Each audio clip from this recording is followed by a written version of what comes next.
dia fantatsika hoe nenge tamin'ilay fifidianana faina ambin'ny folo ny volana novambra lasa teo iny zany ilay fifidianana izay ho filohan'ny repoblika. Misy teboka maro no nampisy adefitra zany teto amin'ny firenena, indrindra ilay fanososena ny lalam-pandrenana ny verimberina. Ary ny tena anisany ataoko hoe olana fototra ngeza indrindra tamin'io teboka andresahana io dia ilay fanonganam-panjakana atao anaty androm-panjakana na ilay coup d'état institutionnel zany fony nametra-pialana Andriamatoa Rajoelina tamin'ny volana septambra 2024 zany. Io zany no anisan'ny teboka lehibe ny aingianay raha mbola collectif des candidats izy tamin'izany fotoana zany no nivadika ho cellule de crise. Zany hoe efa tsinjo mialohany fa ny fanomanana ilay fifidianana ho filohan'ny repoblika ny teboka araky ny lalàna nampisy adevitra ary nampisy ataoko hoe tontolo politika mikorotana mihitsy aza dia iny zany ataoko fa rehefa miresaka firenentsika dia tsy maintsy ny lalam-panorenana aloha no arifenitra mifeny androm-panjakana, mifeny mpanao politika, mifeny mpitondra fanjakana na iza miaingana amin'ny filohan'ny repoblika ka hatrany amin'ny lehiben'ny fokontany zany. Dia noho izay teboka izay zany no natonga ny cellule de crise diovy Madagasikara niforona satria rehefa mivadika ho tolom-bahoaka ilay tolona dia niforona ny cellule de crise satria efa niantsoroka meloha zay na ny anticiper ny amin'ny hoe tsy maintsy ampisy fifandonana ara-politika ary hitondrantsika ho any amina crise politique économique sociale iny fifidianana ny fahinina ambin'ny folo ny volana novambra iny. Zay antony lehibe zay zany no natonga anay manamafy satria rehefa manao politika zany tsika dia tsy maintsy isika zany farafaharatsiny farafahakely manaja ny teny omena, zany hoe manaja ihany koa ny fanapahan-kevitra raisina Michel Nomenjanary. Ka ny fanapahan-kevitra raisina dia voafakafaka tsara, voadinika eo amin'izay lafiny politika izay inona no mety hitranga dia mampanao politika zany sy amtoko 17 zay no mivondrona dia miezaka foana zay mamantatra ny zava-misy, mikaroka ny vaovao, mikaroka ny ataoko hoe manadiady ny paikady na ny andaniny na ny ankilany dia mahita ny amin'ny hoe ao anatin'ny fe-kevitra ndraisina dia mampitombona an'ilay fanapahan-kevitra ndraisina. Dia izay zany raha nanao an'ilay déclaration tamin'ny herinandro lasa iny dia tsy sanatria ny mandatsa an'iza na mitoraka vato an'iza fa mampafantatra ny vahoaka malagasy hoe tsy diso tamin'izay fanapahan-kevitra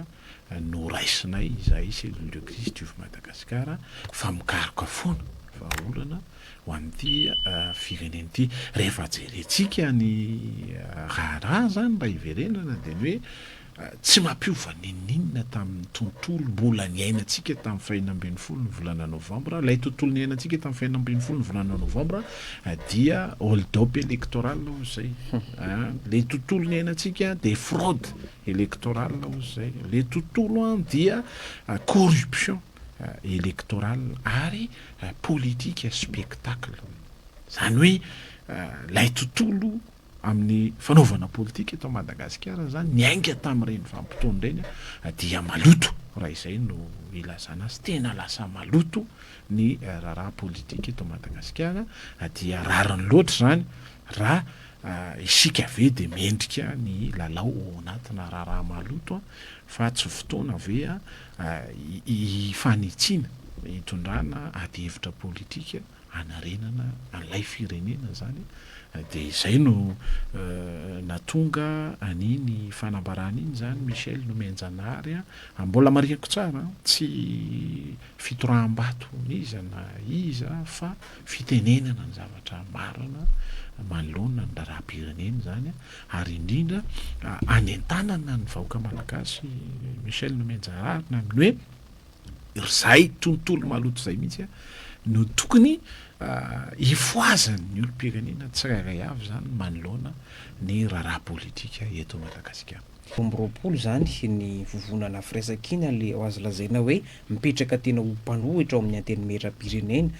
Miisa enina zany ny toerana azon'ny antoko politika ivelan'ireo vovonan'ireo. Mety hoe inona niseo zany ao amin'ny antenimieram-pirenena mbola toy n'ilay teo ihany ve no fomba fiasan'ireo solombavambahoaka sa mba mety hisy fiovana, satria raha tamin'ny fifidianana solombavambahoaka ny 2024 5 nijoro mpanohitra tamin'izany ny tiako Madagasikara, raha 2020 ny IRT tamin'izany fotoana. Tsy misy zavatra miova mihitsy io Michel Nomenjanahary, satria raha manao analizy aloha tsika dia jeo tsara ny fizotra ilay fifidianana fa hatrany am-piandohana dia efa mampiteraka aia hitatsika ny ataoko hoe ny faniliana na ankolaka na mivantana manoloana n'ilay fifidianana caution roapolo tapitrisa. Hitatsika ny ambiance pré-électorale fotsiny azy dia pré-campagne zany dia efa hitatsika fa tena ambony dia ambony ny tension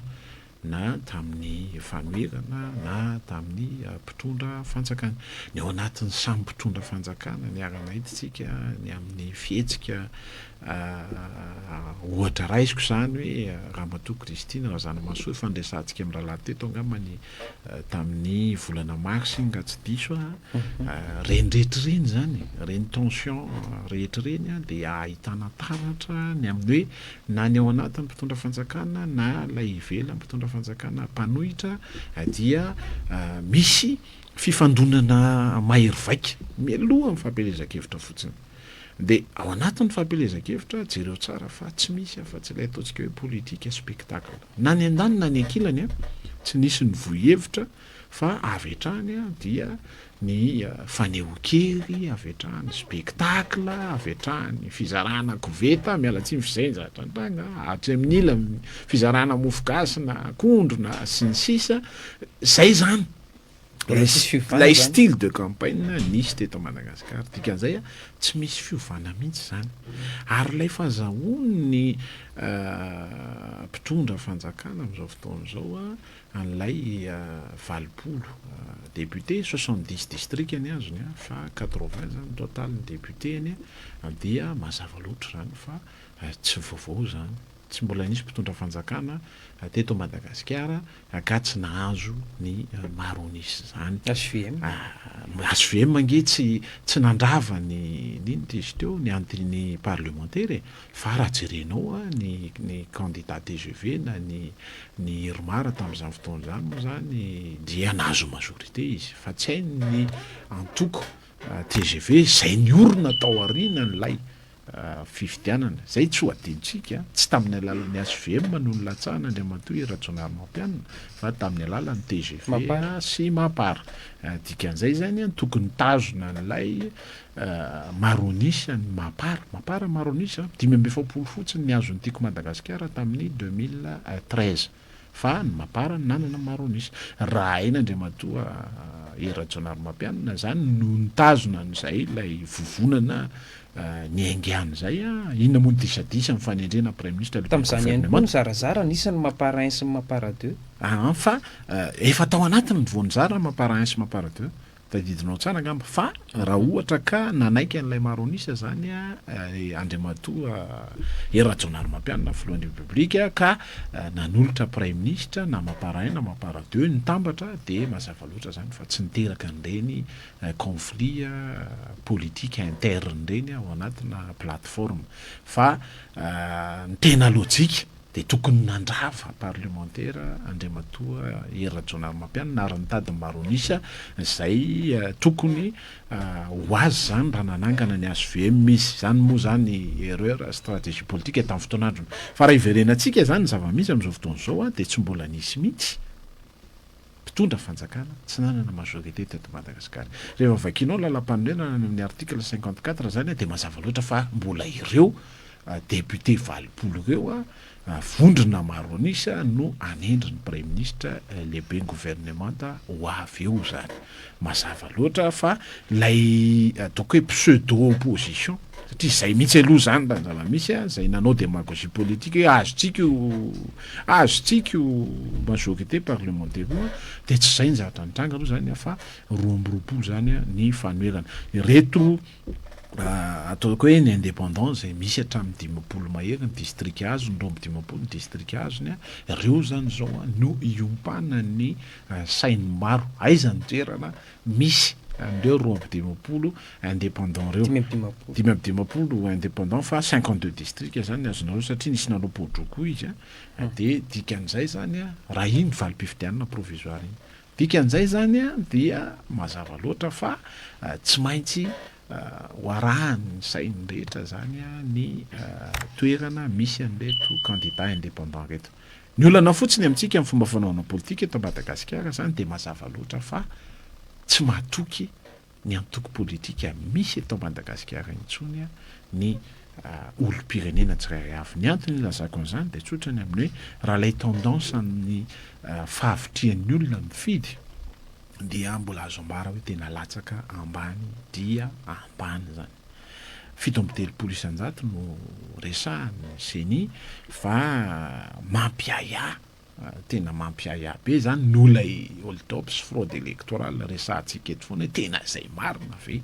ny zavatra nitranga fa iny moa tsy adikevitra fa zay zany ny statistika avokany dia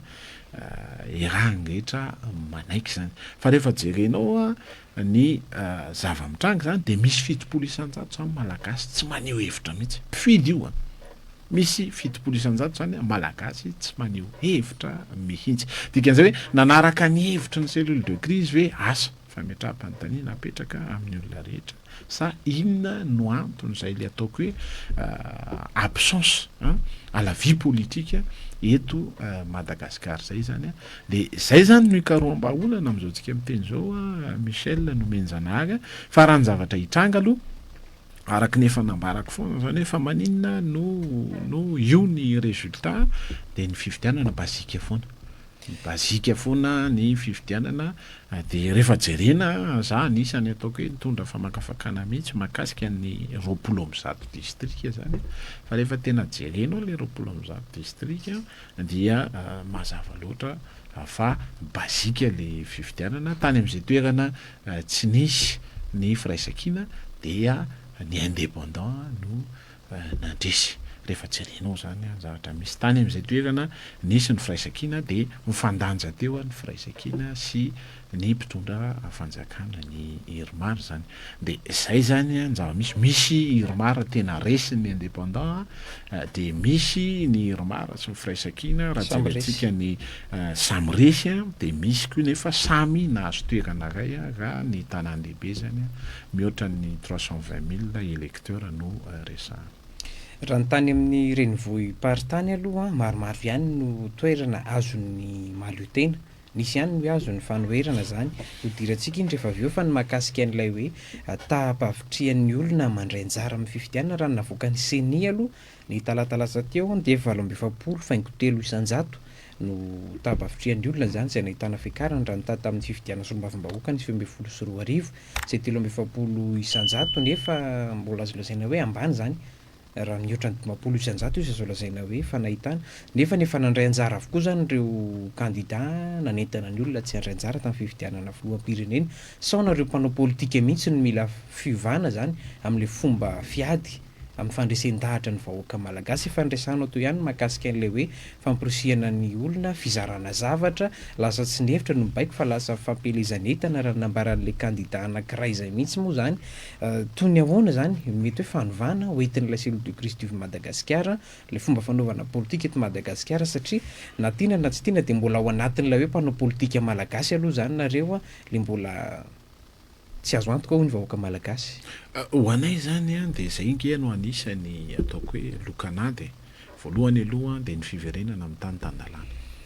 faharoa dia ny fanovana ny fomba fanaovana politika eto Madagasikara. Zay ireo ao anatin'io antoko dia manana tantara Michel Menjanary. Za manokana mitarika ny antoko AMF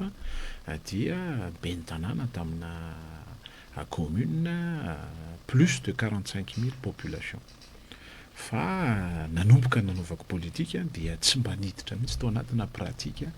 ana fizaram-bola sy fizarana fitaovana sy fizaran-javatra ho an'ny olona zany. Dia noeritreretin'ny olona fa diso zany politika zany. Fampelezan-kevitra zany fampelezan-kevitra tsy nisy an'izany, tsy misy spectacle tsisy nen'iny. Dia noeritreretin'ny olona fa diso izany fomba fanaovana politika zany. Fa teneniko ianao fa navita 3 mandats tao amin'ny commune Karobato. Ary azony porofonany amin'ny hoe hitaiza ilay commune miainga dia taiza ny vokatra ilay asa natao zany atao anatin'ny folo taona mahery. Za moa anisan'ilay suspendu tamin'ny fahatongavan'ny fanjakana Andriamatoa Rajoelina zany ny taona 10 satria anisany manohatra ny fanitsakitsahana lalàna teto amin'ny tanin'ny Republika zany. Ho anay zany dia tsy diso mihitsy ny hevitray mivoiny amin'ny hoe hevitra fa tsy vola ny politika. Ary ao anatin'izay hevitra fa tsy vola zay dia ny dingana nalehan'ny mpanao politika ny tokony hitsarana azy. Za mbola tena tanora dia ny antsehatra tao anatin'ny lafin'ny politika efa lehibe mifokotany, efa mpanolontsaina kominaly efa filoana fikambanana maro tao anatin'ny boriboritany misy efa filohan'ny fokotany resako anao zay voaben'ny tanàna. Avy eo indray mbola niantsehatra tamin'ny asana solombavamboaka, mbola nitondra ny ady hevitra politika zany mba ahafahana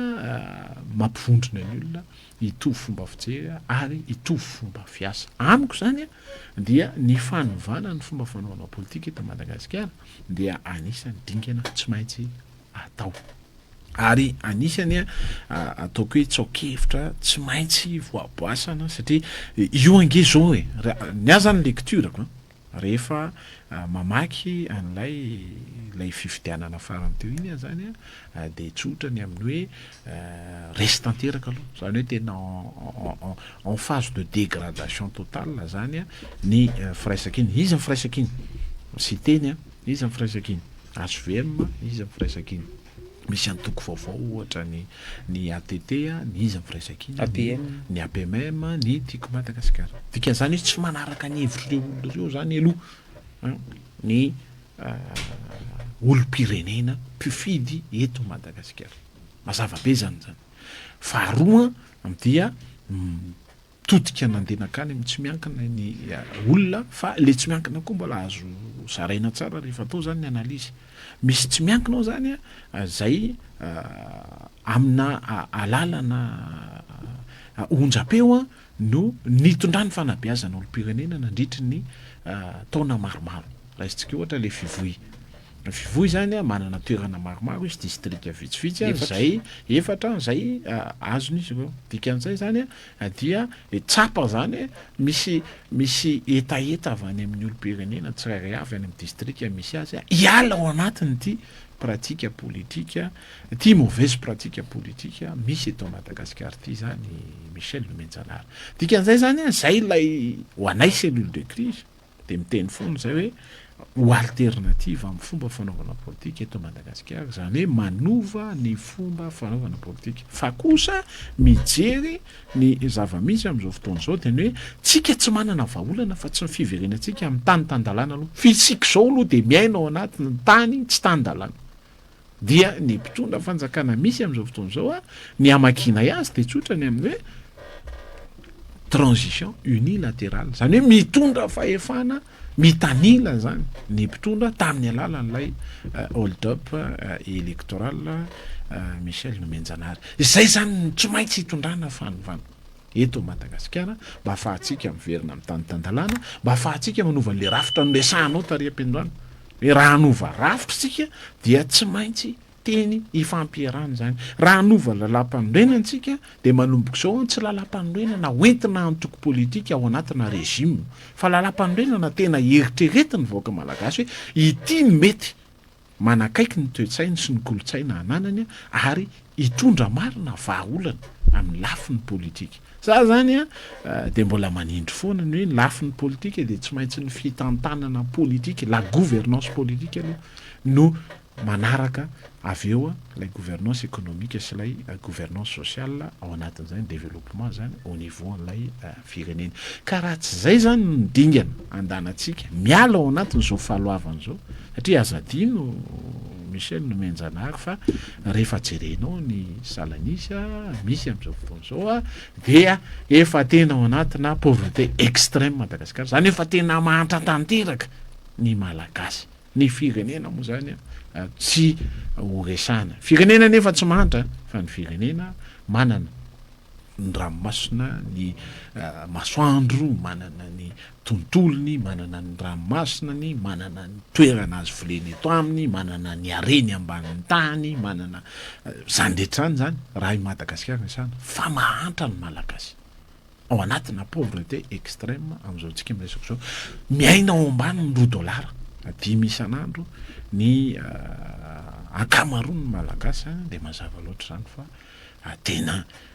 lo tanteraka ny fiainan'ny firenentsika Michel no menjanahary. Amin'ny alalan'ny politika ihany nefa no ahafahana mampandroso ny firenena sy mitondra an'izay fanovana izay. Fa ny teny ianao teo mahakasika ilay hoe fanovana fomba fanaovana politika eto Madagasikara efa niresantsika ihany. Miisa 17 zany nareo nivondrona ao anatin'ny cellule de crise, tsy tafavoaka ilay nilaza nitondra fanovana atao amin'ny antenimieram-pirenena ilay hoe akany maronisa ihany koa ireo kandida tsy miankina zany hitantsika hoe mbola azo lazaina hoe vitsy zany 5-10 mihoatra n'ilay hoe 20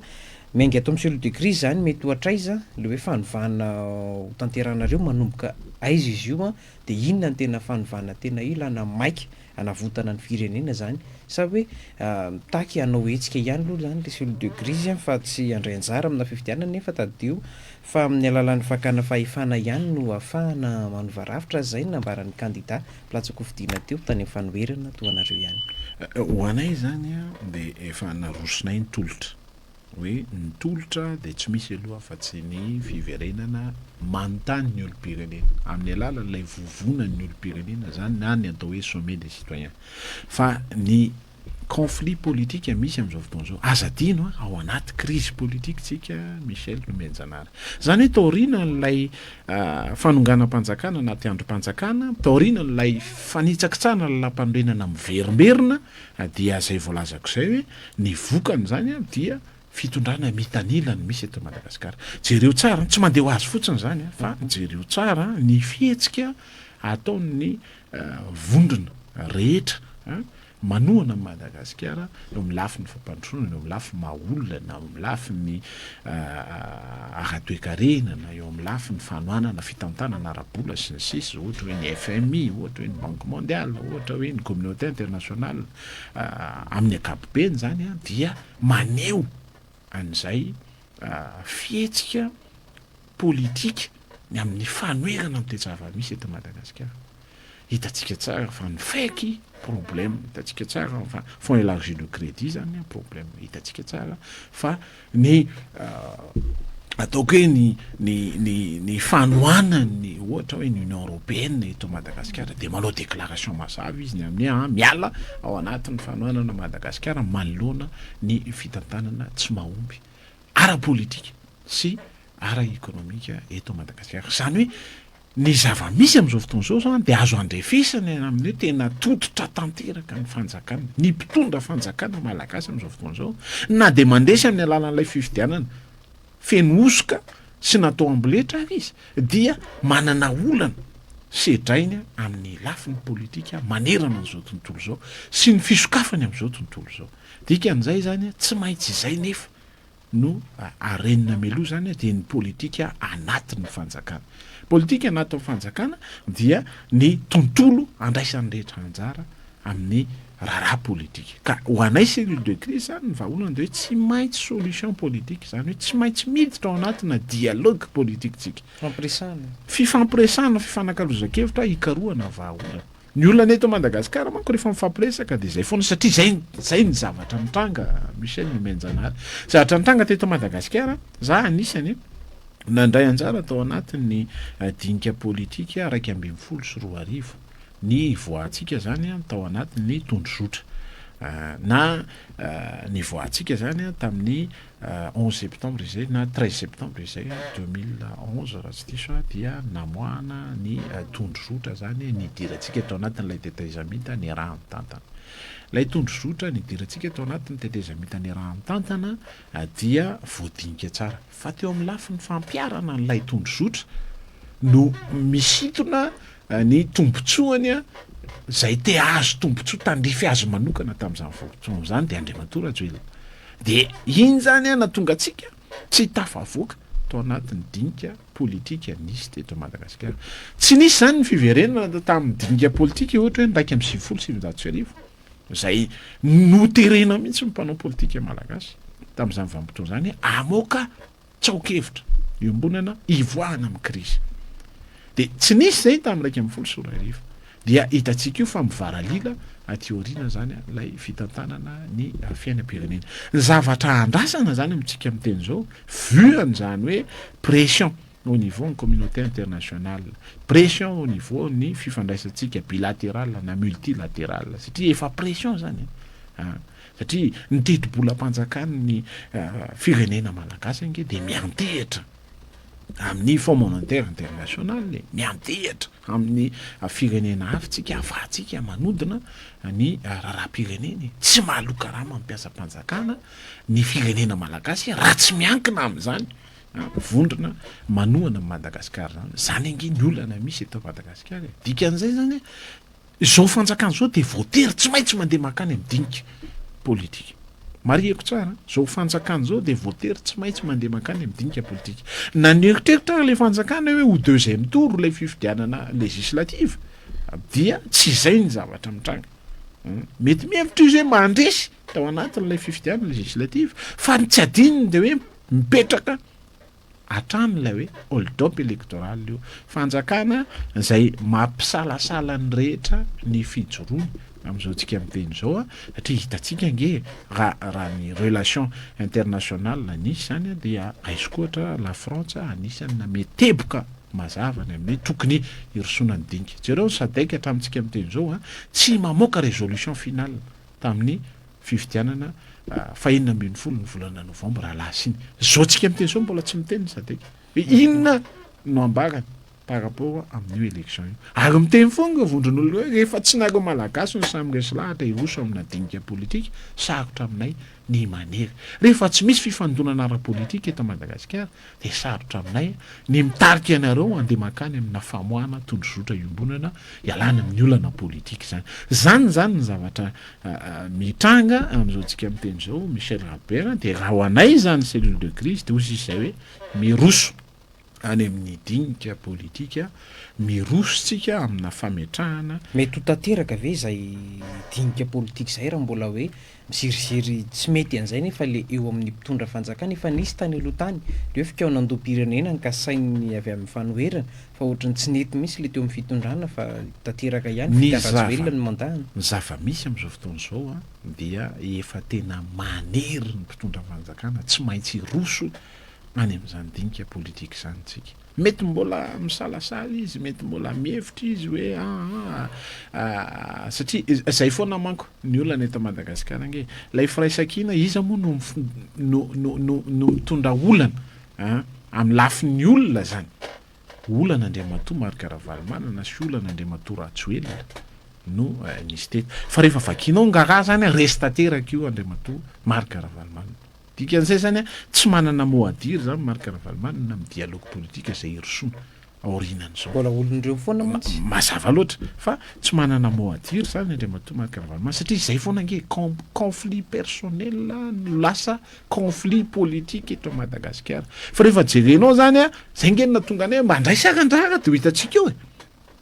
izy ny tena mandresy aminareo reo fa io izy zany mazava resy aloha raha ny ary amin'ny Andriamatoa Rajoelina andre amin'ny Andriamatoa Marc Ravalomanana zany satria 220 ny député azony efa nitambatra ary izy rehetra 220 ny député azony ninona contexte ninona contexte de zay aloha ny résultat fa izahay raha iny contexte iny de efa niteny zay maloto ange io tsy aloha ve antsika mieritreritra ny manomana zavatra iarahana mba ahafahantsika ho contrepoids man'ilay fanjakana ka irosotsika midinika politika zany fa zao tsika miteny zao ndray koa lay fanjakana aza mieritreritra hoe mandresy fa ny zava-misy am'izao fotoana zao de miteraka tsy fahamarina toerana manerana an'izao tontolo zao a lay hold-up électoral sy lay fraude électoral zany dikan'izay zany a manosika atsika andeha makany amina dinika politika ary raha miroso amina dinika politika tsika de mametraka terme de référence mazava hoe inona arany tanjona voalohany ovaina lam-panorenana satria efa taratasy izy nametraka azy ihany no manitsakitsaka n'ilay lalam-panorenana andao io a atovy élection constitutionnelle ho an'ny fédéraliste ho an'ny état fédéraux dia mamola vola izy hoe ohatran'izao ary mandresy lahatra mivoaka malagasy izy hoe ohatr'izao ny endrik'ilay état fédéraux ho an'ny olona manao état unitaire mandeha makany amin'ny semi parlementaire de mamola vola izy de mandresy lahatra de ovaina ny seny ovaina ny HCC hitsara n'ilay élection constitutionnelle entanina mivoaka malagasy fa tsy maintsy ny fandraisany anjara amin'ny raharaha politika no ahafahany mahazo antoka ho vahaolana maharitra raha ampitso zany eto amin'ity tany république ity fa raha miolonolona koa izy satria izay ny zavatra mitranga teo miolonolona koa izy satria tsy mahatoky ny mpanao politika dia mazava loatra zany fa tsy mitondra antsika makany amina vahaolana iraisana mba hivoahantsika eo anatin'izao fanotrano zao Michel Nomenjanary ka ho azy zany de tsotrany amin'le tena vanim-potoana zao mba irosotsika amina dinika politika tsy isiny ny fifandonana satria le niteneniko anao teo zava-misy am'izao fotoana zao ty zavatra novakiko izy ty ary tany anatin'ny statistika ny banque mondiale vao nivoaka tamin'ny farany taona lasa teo zany de manao an'le ataontsika hoe prévision zareo ny prévision nataony ho an'ny Madagasikara amin'ny ty taona 2024 ty de ny hoe ny 7.50 isan-jaton'ny malagasy de miaina ao ambanin'ny seuil-ny pauvreté ny 7.50 isan-jato de miaina ao ambanin'ny seuil-ny pauvreté zany misy seuil manerana an'izao tontolo zao ny atao hoe mahatra fa isika zany efa miaina ao ambanin'ilay seuil zany ao ambanin'ilay marodrefy andrefesana ny mahatra ny 7.50 isan-jato de tsy diso zany tsika misy be raha teny hoe misy mahatra ray tapitrisa isa-taona nge isa-taona eto Madagasikara de firy zany tao anatin'ny 5 taona mitondran'ilay gouvernement tsy mahomby le défaillant zany dikany efa nisy 5 tapitrisa raha 3 tapitrisa zany tsika 5.70 isan-jato tsika mahatra tamin'ny 2018 zao tsika miteny zao zany dia efa tonga hatramin'ny 9 tapitrisa latsaka ny mahatra eto Madagasikara kely zany sisa zany hoe tsy misy tsonony elanelany mahatra sy ny mpanan-karena zany hoe ny miaina amin'ny antonony zany fa na ianao mahatra na ianao mpanan-karena eto Madagasikara de zasy ianao miresaka zao zany efa tafiditra ao anatin'ny mahatra eto Madagasikara rehefa jerentsika zany marodrefy zany de raha mbola jerenanay de mazava hoe ny 20 isan-jato io mahatra io de miaina ao ambanin'ny $10 isan'andro zany hoe miaina ao ambanin'ny 9,000 ariary isan'andro zany hoe pauvreté extrême zany misy eto Madagasikara tena efa mahatra tanteraka tsika malagasy de zay fahantrany zay ninona ho resanao tsy maintsy miteraka ho révolution zay amin'ny fotoana tantara nisy nanerana an'izao tontolo zao tsy maintsy miteraka ho révolution zay dia zay révolution zay no andrasa apipoka apiady ampifamono ny malagasy ifandrafesatsika amin'ny hoe isy ndray andeha en exil isy ndray fifandonana arapolitika de zany ngeny tsy maintsy mbola fotoanany zany ve zay indrindra ny adevitra hoe mbola fotoanany zany ve zao raha ohatra nge ka nisy fahamatorana ny pitarika ny tolona tamin'ny collectif des candidats ny tenenao fa zavatra fa nisy teto Madagasikara zany hoe diso stratégie zany reto diso paikady reo ninona ho resahana ny collectif des candidats tonga amin'ny firaisankina sy ny collectif am'izao tsika miteny zao raha izay no resahana fa ho anay zany mialanenina de ny hoe tsy misy afa-tsy ny fifanantonana dialogue politique sérieux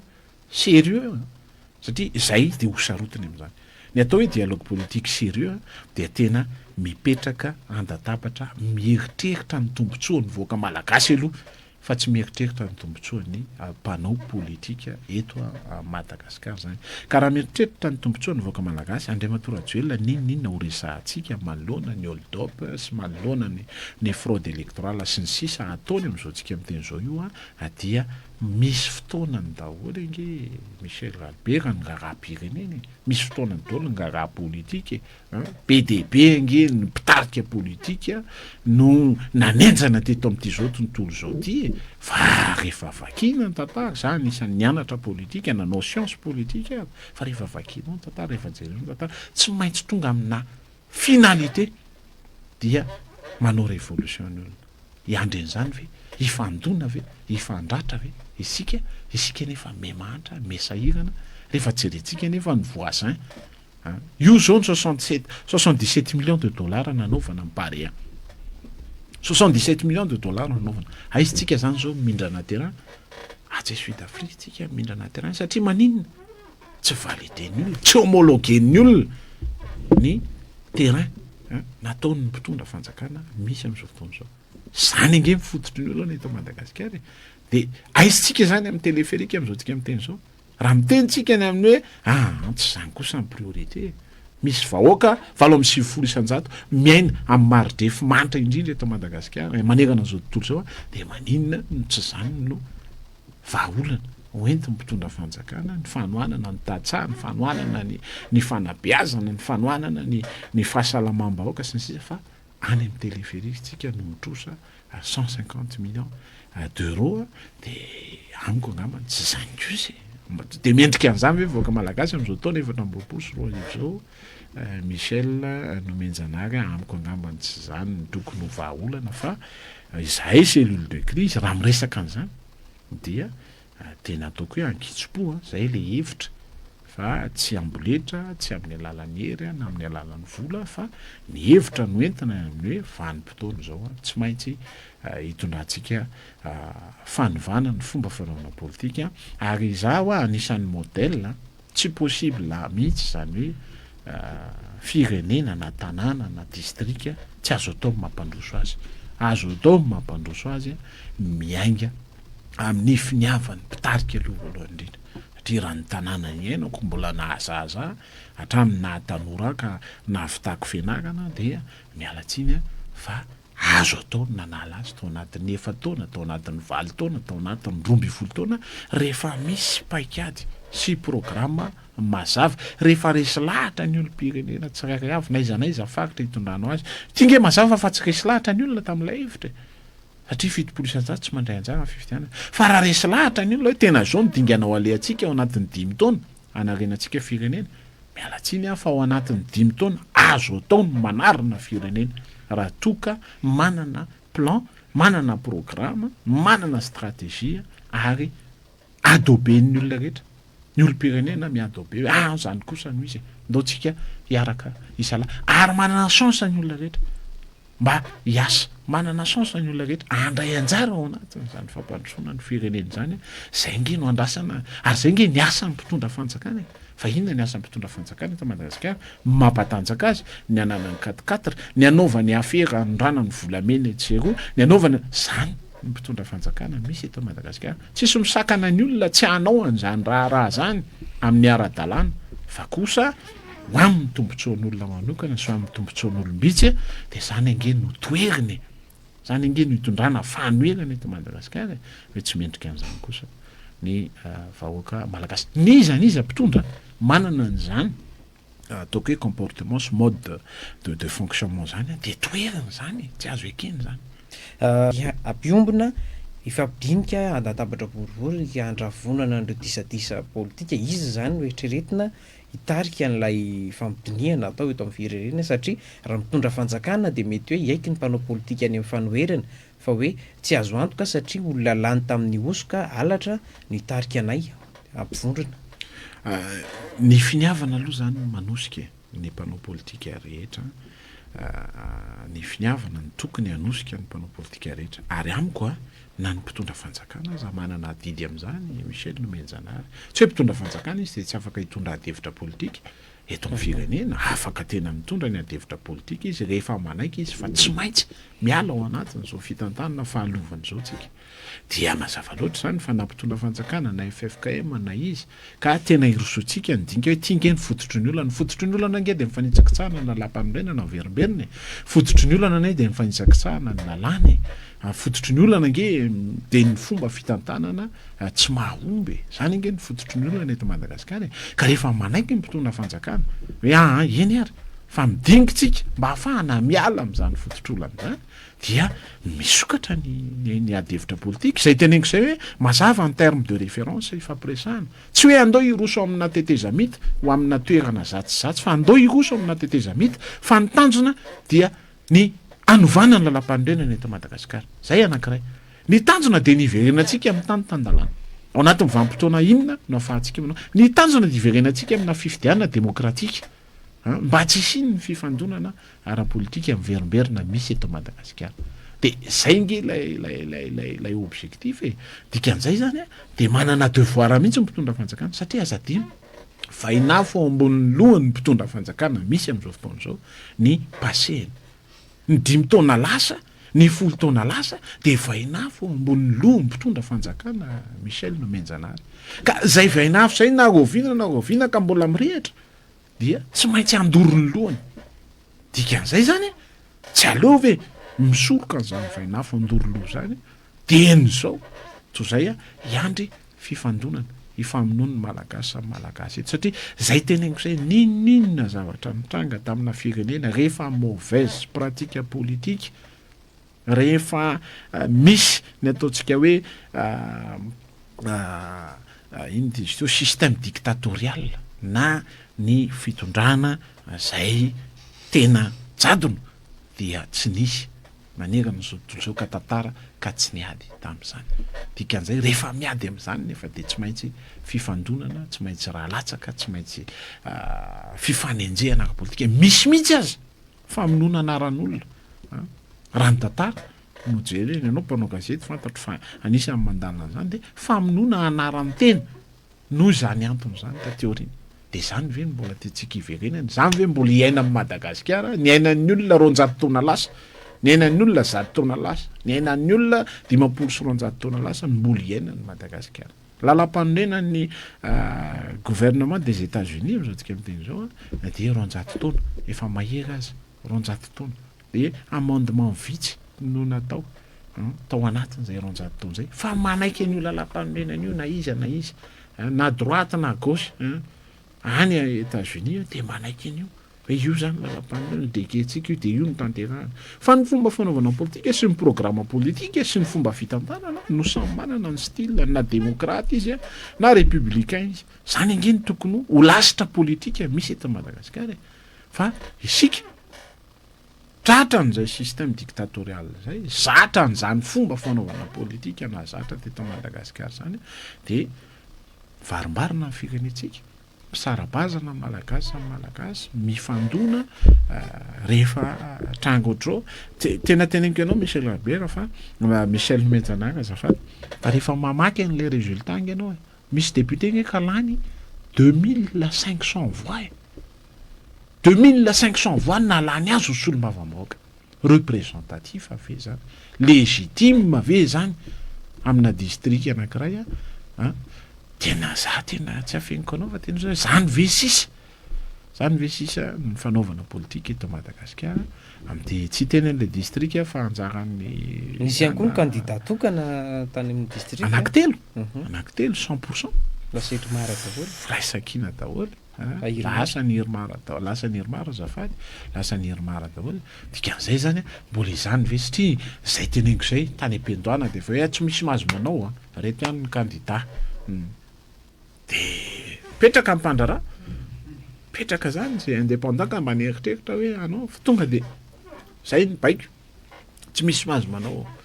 misy frustration nefa ao anatiny antoko satria fitantanana toka eto Madagasikara hitanao angambany anisany hita taratra nge zany tany anatin'ireo lay antoko maro zay nandray anjara lasa misaraka hitantsika tany Tuliara 1 ohatra zao anisany mpitarika ny antoko tika Madagasikara ohatra ny colonel Rapé Jules no lasa nilatsaka indépendant satria zany ange efa lesona nisy tany aloha zany efa olana nitranga tany aloha zany amin'ny fomba fitantanana ara-politika ny atao hoe antoko ange tsy antoko n'Andriamatoa Marc Ravalomanana na antoko n'Andriamatoa Rajoelina fa ny antoko de ny olona rehetra mpikatroka politika ao anatin'ilay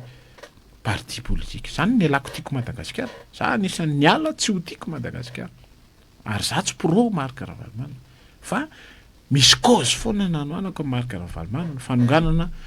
tamin'ny 7 anankiray de nitsangana za tsy miankina tamin'izany fa nitsangana hoe tsy azo ekena ny fanonganam-panjakana collectif des candidats no eritreretina hoe hitondra fanovana iombonana de za tsy pro fa nanoana an'le hetsika za mpitarika antoko politika hetsika fotsy izy moa hetsika fotsy izy tamin'izany fotoana zany hoe zay zany ny tsara ho fantatry ny olona foana ny hoe ity fomba fanaovana politika ity de mandeha makany amin'ny hitsiny sy ny rariny aloha hoe misy hitsiny sy rariny aharovana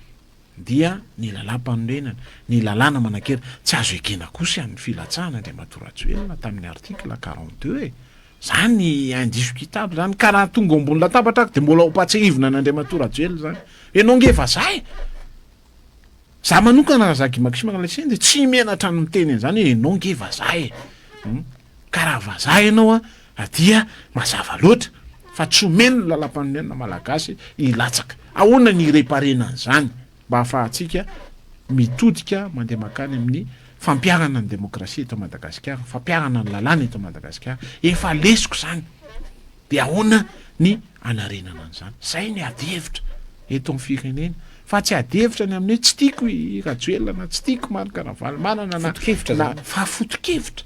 no ijorontsika fotokevitra ny fampizarana fotokevitra no anaovana politika mba ahafahantsika mikaroka vahaolana ho an'le malagasy 720 isanjato mahantra ary le malagasy 720 isanjato mahantra mihitsy no itenenana Michel no menjanarina amin'ny hoe mila mifotsika mila mandray an-tanana no avy nyity firenena ity tsika fa raha izasy ianao zao no mbola miolonolona inona no avy ny zanakao sy ny taranakao raha ampitso satria ho feheziny olombitsy ny fahefana sy ny vola eto Madagasikara de mety ve zany tsy mety zany ianao manambitana manana lovo nomeny taranaka ho anao de ho feheziny olombitsy ve ny fahefana eto Madagasikara tsy mety zany rafitra tony ahoana zany no tena hoe takin'ilay cellule de crise du vie Madagasikara nisy ihany koa tany aloha tany tamin'ny fifidianana filoham-pirenena moa tena voizina be le hoe fitsinjaram-pahefana fanovana rafitra avy any fotony misy ihany koa zay vovonan'izay izay hanova rafitra any fotony eto Madagasikara ka ny cellule de crise tony ahoana zany rafitra ifanarahany io zay le hoe antanio ny hevitra fangongo ma tsy le rafitra antanio ny hevitra ny olom-pirenena ny ataoko hoe ny analyse politika azoko ifampiresantsika amin'ny rahalady hoe tena izay mihitsy mivangongo na ny fitantanana na ny vola zay eto Madagasikara de mivangongo ny fitantanana mivangongo ny vola de dikan'izay zany tsy maintsy tsinjaraina zay nge le fitsinjaram-pahefana aloha raha ny hevitra ny fitsinjaram-pahefana zany de hoe tsinjarao ny fahefana de tsinjarao koa ny enti-manana na ny vola amin'ny fomba ahoana na tanterahana zany azo tanterahana zany na présidentiel fort na semi parlementaire azo tanterahana zany na état fédéraux azo tanterahana zany na monarchie de zay no notanina ny hevitra mivoaka malagasy zany hoe inona amin'ny sotoavina sy ny toetsaina sy ny kolotsaina nanantsika no mendrika atsika fa tsy lay ny imposen'ny olona rehefa jerena ange première république dia transition noetin'ny frantsay rehefa jerenao deuxième république de noetiny Andriamatoa Didier Ratsiraka tamin'ny fotoanany rehefa jerenao ny troisième république de mbola noentina Andriamatoa Didier Ratsiraka tao anelanelan'ny tao Andriamatoa professeur Zafy Albert rehefa jerenao ny quatrième république dia raha antsika mahita io izy io zany noentin'Andriamatoa Andry Rajoelina fony izy tonga teo amin'ny fitantana ny filohan'ny tetezamita tsy niarahana azy satria le constitution resantsika amin'izao fotoana zao io nge c'était le 20 novembre raha tsy diso ahako 2010 20 novembre 2010 io fifidianana io référendum natao oui na non fa amiko zany dia ny élection constitutionnelle ny atao izy no mitovy hevitra fa état fédéraux mety à Madagascar toy n'inona ny endriny toy n'inona ny fampiarana azy dia resena lahatra ny vahoaka malagasy mena expert izy mola volana zany izy no miteny fa état unitaire na présidentiel fort semi parlementaire arakarany dia mena hevitra izy dia andao ifandresy lahatra dia asiovanim-potoana mazava dia omeo fahefana ny olona rehetrarehetra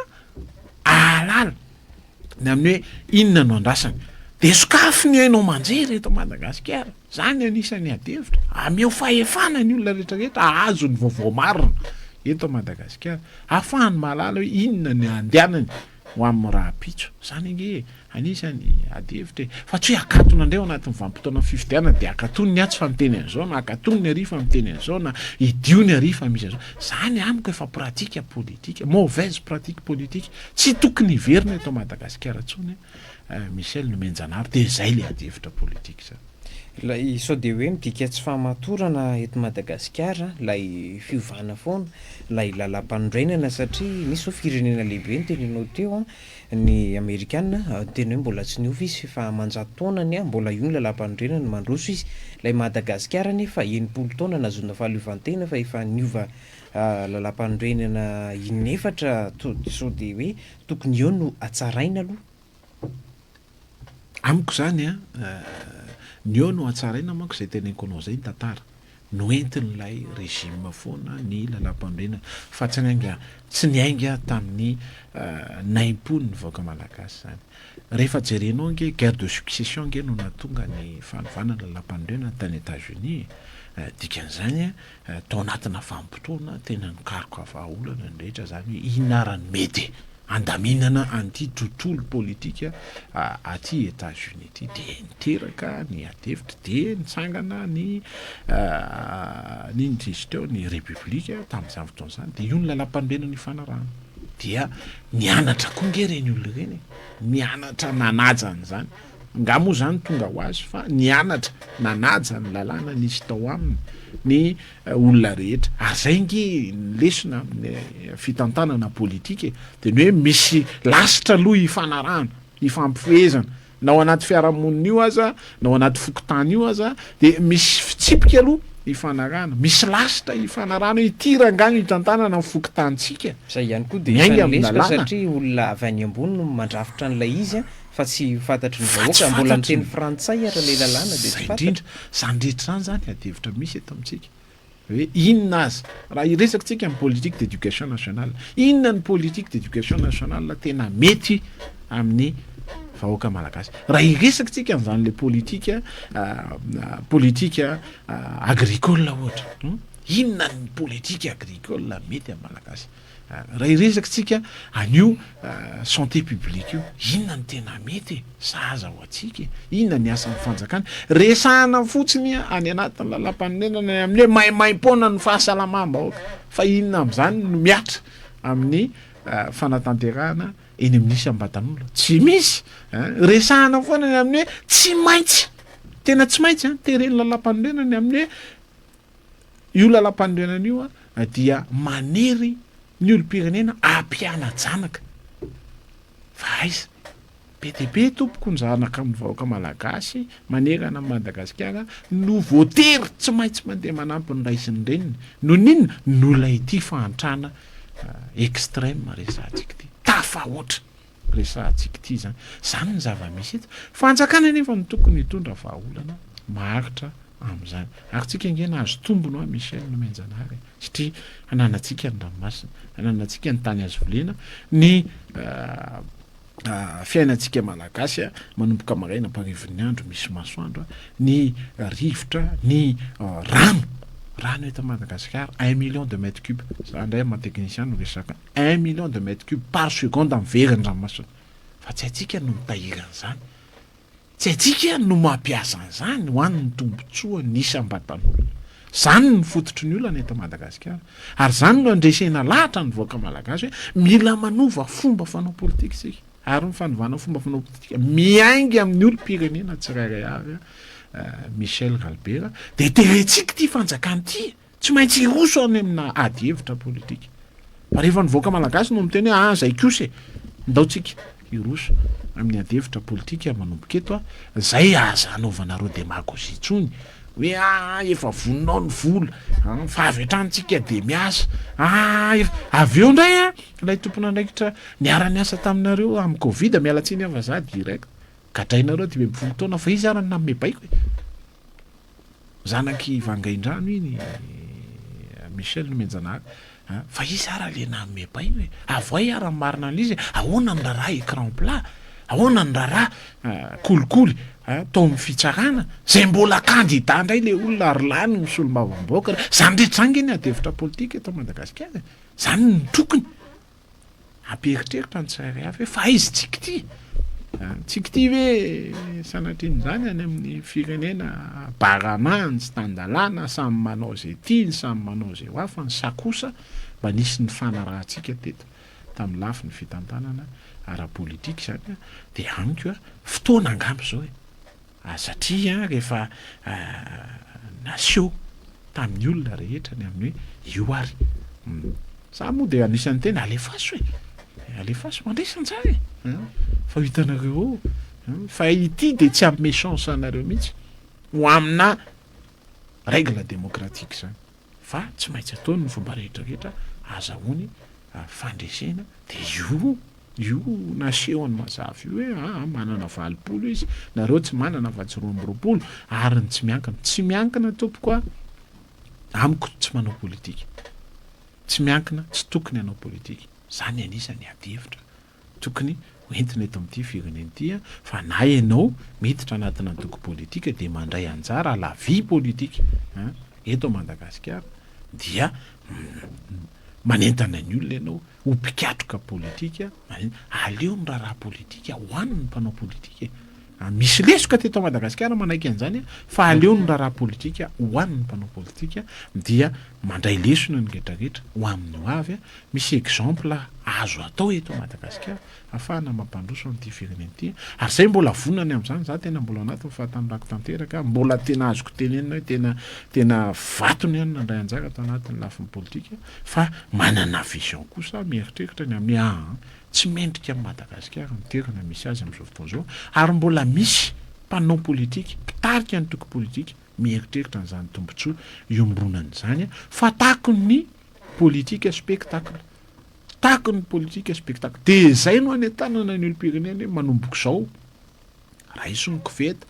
raiso ny vola raiso ny fa mieritrereta lalina rehefa andray fanapahan-kevitra ho amin'ny ho avy ny taranaka dia amin'ny lafiny fomba fanaovana politika tena manaja aloha ny lalàna manome tombony ny vahoaka malagasy satria ny politika inge de servir fa tsy monsieur servir donc servir de ny politika organiser la cité de alaminy ny fiarahamonina alaminy ny fitantanana alaminy ny fitateram-bahoaka alaminy ny fahasalamam-bahoaka alaminy ny fanabeazana alaminy ny tontolo famokarana eto Madagasikara alaminy ny fanondranana sy ny fanafarana iza ny mahazo tombony amin'ny fanafarana diso tafa ohatra eto Madagasikara olombitsy ny mahazo tombony amin'izany fa tsy misy malagasy mahazo tombony amin'izany fa ny mpiara-piombonantoka mpitondra fanjakana ihany no mahazo tombony amin'izany satria be loatra ny afarana tsy mamokatra tsika tsy manodiny tsika dia isika zany ao anatin'izay lafiny ara ekonomika zay de maty antoko tsika satria tsika tokony hamokatra afaka hanodina tsika manana olona afaka miasa mbola azo tenenina hoe raha ny fampiasana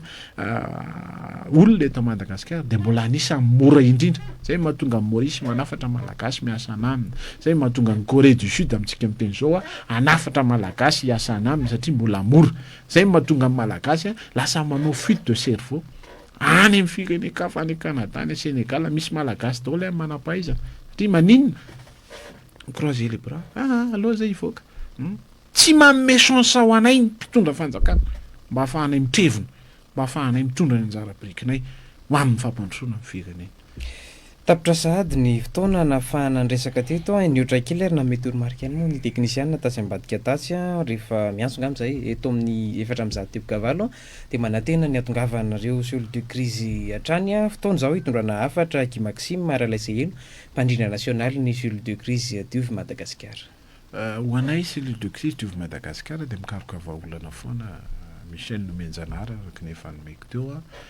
dia zay tena mitodika amin'ny mpiantsehatra politika rehetra.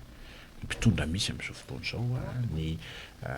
fanoherana ny antoko politika misy eto Madagasikara, ny société civile, ny syndicat,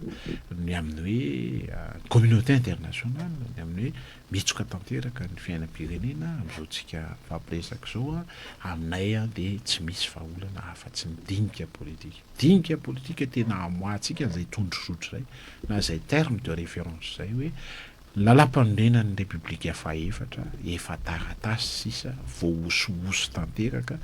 dia mila zanytsika fa am-potoana andinihana miaraka transition unilatérale tsindriko tsara ny misy amin'izao fotoana izao satria metanila ny fitantanana sy ny fitondrana ny fiainan'ny firenena dikan'izany tsy maintsy mirosontsika ao anatina transition inclusif andraisan'ny rehetra antsara ary voantsika ao anatin'izany terme de référence tsy maintsy atsahatra ny ambopody izy toerana amin'ny fomba fanaona politika eto Madagasikara fa miara-midinika koa tsika nge ao anatin'ny fanatontoloana